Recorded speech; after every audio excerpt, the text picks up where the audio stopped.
9 minus 5 bracket 12 minus 3. Some people go ahead to do 9 minus 5, which is what?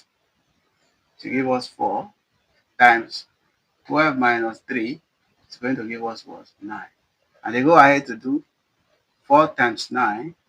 4 times 9 is equals to what? 36. But this is not correct. Why? Because our order of operation, which is board mass, others use PEMDAS, okay?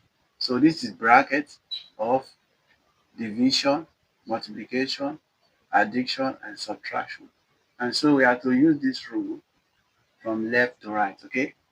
So if we solve this question following the rules, our answer is not going to be 36. 36 is the wrong answer, okay? So first of all, we have to do this bracket first, this parenthesis. We do the parenthesis followed by division, then followed by multiplication, then followed by addition, then subtraction. And don't forget that division and multiplication have equal priority. So we are solving from left to right.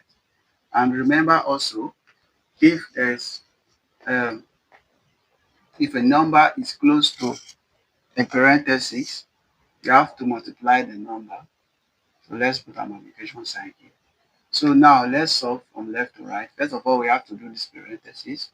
So we have 9 minus 5 times 12 minus 3 is going to give us what? 9. Now we have a negative sign and a multiplication sign here. So our board math says multiplication comes first before subtraction. Alright?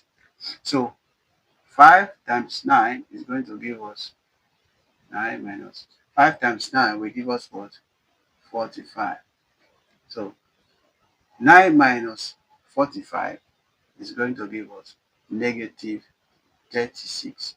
And this is our final answer. Thank you for watching. Like, subscribe, comment, turn on your notification bell for more videos. Thank you.